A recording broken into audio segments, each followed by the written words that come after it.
माननीय मुख्यमंत्री उत्तर प्रदेश शासन ध्यान दो। आज मैं एक घटना जो आपको बताने जा रहा हूँ राज्य सरकार को।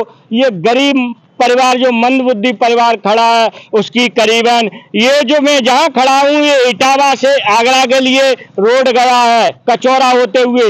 ये 9 करोड़ रुपए की जमीन है, इसे फोर्जरी से प्रॉपर्टी डीलर ने लिखा लिया है। इन लोगों ने मुझसे कई बार फोन किया, तब मैं यहाँ आया हूँ। घटना मैं स्वतः इनके मुंह से पूछूंगा। क्या नाम है आपका? हरिओम। जिसने प्रॉपर्टी लिखाई है उसका नाम क्या है? अमित राजपूत। क्या कहोगे, कैसे घटना भाई देश के सामने रखे? अभी एग्रीमेंट के लिए जमीन मतलब लेने की बात हुई थी और एग्रीमेंट पे नाम पे उन्होंने बैनामा करा लिया। ये मंदबुद्ध पढ़े लिखे है नहीं, इनका ये कीमत क्या है जमीन की? आज की डेट में कम से कम 9 करोड़ रुपए करीब है। 9 करोड़ कितने रुपए ने दी?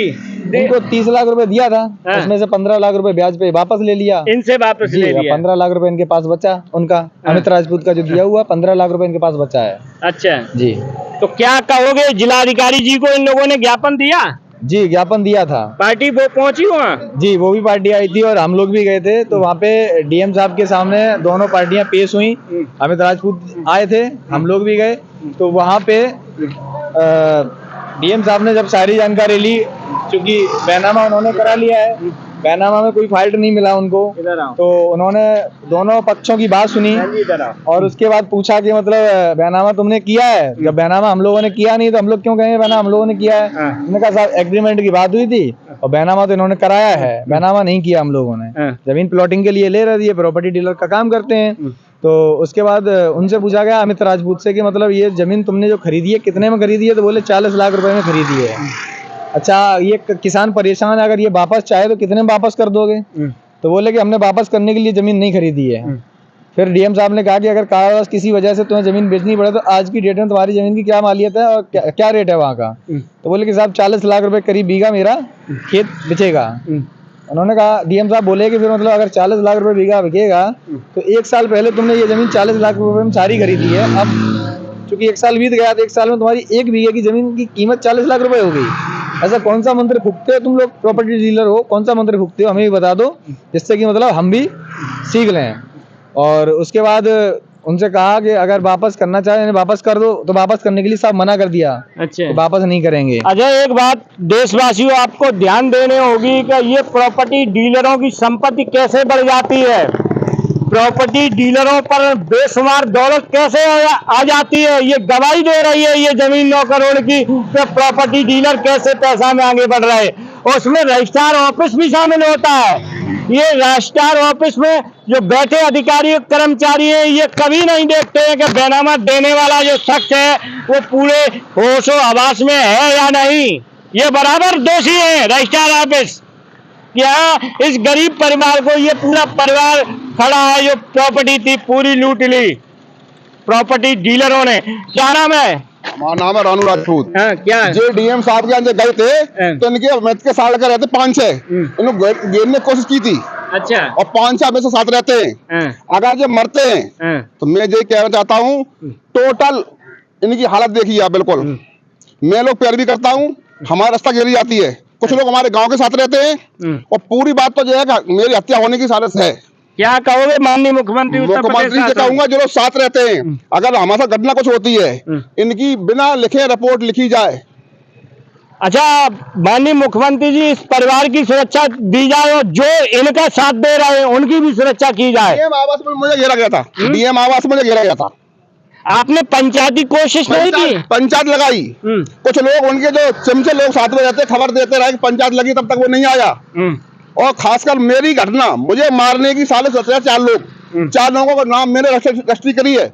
आपको क्यों मारना चाहते हैं? इसलिए कि हम हरिओम के साथ रहता हूँ। अच्छा, हाँ। आपका नाम क्या है? रानू राजपूत। कहाँ से हो? चौगान से। चौगान से। आज इन लोगों ने लोगों के नाम रजिस्ट्री करी है। अच्छा, मेरे साथ मेरे बच्चों के साथ घटना होती है, मेरे साथ होती है, तो मेन अमित होंगे और 4 लोग साथ रहते हैं, उनके नाम मैंने खोल दिए बस। और इनके साथ भी होती है। तो मैं ये कहना चाहता हूँ मुख्यमंत्री जी से तो इनको न्याय मिले। न्याय मिलना चाहिए। आज इन लोगों ने मुझे कई बार फोन किया, कल भी फोन किया, तो आज मैं यहाँ आया हूँ। लेकिन ये कैसे होगा हमारे देश में ऐसा अन्याय? जो लोग मंदबुद्धि या थोड़ा पढ़े लिखे कम है, उन्हें प्रॉपर्टी डीलर कब तक लूटते रहेंगे? क्यों सरकार नहीं कोई कानून लेके आती है विधानसभा में कि अगर ऐसे कोई गलत बैनामा हो जाता है तो उसकी जांच होने के बाद ऐसा बैनामा तत्काल नष्ट होना चाहिए। ये सरकार को मंथन करना चाहिए। क्या कब तक ऐसे गरीब लोग लुटते रहेंगे समाज में हमारे में? ये किसकी जिम्मेदारी है? और मैं कहता हूँ कि ऐसे लोग, कितनी पढ़ी हो आप? थोड़ा आगे आए। नहीं पढ़ी। नहीं पढ़ी। कतई नहीं पढ़ी हो? नहीं पढ़ी। आपको जब बैनामा हुआ था पता चला था? नहीं, मुझे बूझ ही नहीं गई। आपको कितना पढ़े हो आप? हैं? इन बच्चों को कैसे पालोगे अब आप? ऐसे ही पालेंगे। क्या कहूँ ऐसे लोगों के बारे में। हालांकि मैं प्रशासनिक अधिकारियों से कहता हूँ, प्रशासनिक अधिकारियों से आप क्या कहोगे? क्या इनके साथ अगर फोर्जरी हो सकती है तो क्या प्रॉपर्टी डीलर के साथ प्रशासन फोर्जरी नहीं कर सकते? मैं प्रशासन से एक ही अपील करना चाहता हूँ, हाथ जोड़कर विनती है प्रशासन से मेरी कि अगर इन जैसे मंदबुद्धि व्यक्तियों के साथ फोर्जरी की जा सकती है, फ्रॉड किया जा सकता है, इन जैसे गरीब लोगों को सताया जा सकता है, तो प्रशासन क्यों नहीं ऐसे प्रॉपर्टी डीलरों के साथ कार्रवाई क्यों नहीं करता है? क्यों नहीं इनके साथ फोर्जरी करता है? अगर प्रशासन चाहे तो इनकी जमीन भी वापस मिल सकती है। ऐसा कानून लागू किया। योगी आदित्यनाथ जी तो गलत लोगों के जो मकान पर बुलडोजर चलवा देते हैं, कैसे, क्या देखते हो? क्या कहोगे माननीय मुख्यमंत्री जी? मैं माननीय मुख्यमंत्री जी से हाथ जोड़कर विनती यही करता हूँ कि जैसे आपने सभी लोगों को न्याय दिलाया है, वैसे इस परिवार को भी न्याय दिलाया जाए। और हम हरिओम राजपूत और हमारे साथ में रानू राजपूत रहते हैं, हम लोगों की जान को बहुत खतरा है। हम लोगों को अगर कुछ होता है या हमारे परिवार में कुछ होता है तो उसके जिम्मेदार इस प्रॉपर्टी डीलर को, जो ये प्रॉपर्टी अमित राजपूत ने, वो ही जिम्मेदार होंगे। ये मकान जो बना है इसे किसने तोड़ा है? इसको तोड़वाया गया था यहाँ रोड वगैरह डालने के लिए, मतलब प्रॉपर्टी, ये जमीन, ये मकान इनका है? आपका है मकान? है? किसने तोड़ा है मकान? ये मकान तोड़वाया गया था, इतना हटवाया था इस मकान को, क्योंकि यहाँ पे रोड वगैरह डालते तो प्लॉटिंग के लिए जमीन खरीदी, एग्रीमेंट की बात हुई तो उन्होंने मतलब यहाँ से रोड डालने का मतलब विचार बनाया, पहले इस मकान को हटाओ उसके बाद एग्रीमेंट कराएंगे। इस मकान थोड़ा इस मकान को जूम करके दिखाएं। जो प्रॉपर्टी डीलर है, गरीब व्यक्ति का जो टूटा कच्चा घर था उसे भी तोड़ दिया इन प्रॉपर्टी डीलरों ने। कितनी बड़ी ताकत होगी इनके पास। मैं तो कहूँगा प्रशासन से, जब फोर्जरी ऐसे लोग कर सकते हैं तो प्रशासन ऐसे लोगों के खिलाफ क्यों नहीं फोर्जरी करता है? जो अनाथ, ये गरीब परिवार को बर्बाद करने के लिए सारे खड़े हुए हैं। कब तक ये कानून का दुरुपयोग करते रहेंगे हमारे देश में ऐसे लोग? मैं कहूँगा भारतीय किसान यूनियन के जो भी पदाधिकारी है कि ऐसे गलत लोगों के खिलाफ खड़ा होना होगा, नहीं तो ये समाज के लिए खतरा है। धमकी किसे दी है? हमें दी गई थी। क्या धमकी? थोड़ा आ गया है, क्या धमकी दी गई है? हमें मतलब ये धमकी दी गई थी कि तुम कोई कार्रवाई करोगे तो हम तुम्हें मारेंगे। एक बात बताऊं, जो भी प्रॉपर्टी डीलर हो, एक बहुत अच्छी बात है कि जिस दुनिया में हिटेल से नहीं रहे तो आप भी नहीं रहोगे अगर ऐसे लोगों को धमकी दोगे। सबको जाना है। कब तक आप लोग गरीबों को सताते रहोगे? मैं चैनल के माध्यम से हमेशा गरीबों की बात उठाता हूँ। क्या साथ जाएगा? क्या इनके साथ जाएगा? क्या आपके साथ जाएगा? कुछ नहीं जाएगा। केवल अच्छाइयां बुराइयां साथ रहेंगी। ऐसे गरीब परिवार को आप मिटा दोगे तो अच्छा नहीं होगा। आज सच्चाई तो निश्चित जिंदा रहेगी, आज नहीं कल।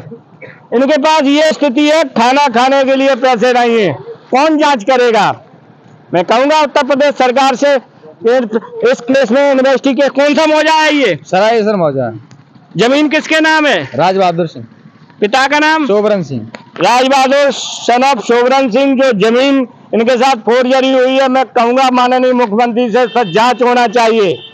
इन्वेस्टिगेशन होने के बाद जो तथ्य सत्य पाए जाए उसके खिलाफ जो भी दोषी है कार्रवाई होना चाहिए। बहुत बहुत धन्यवाद। इसी के साथ मैं कपिल यादव, MBN न्यूज 24, इटावा, उत्तर प्रदेश। धन।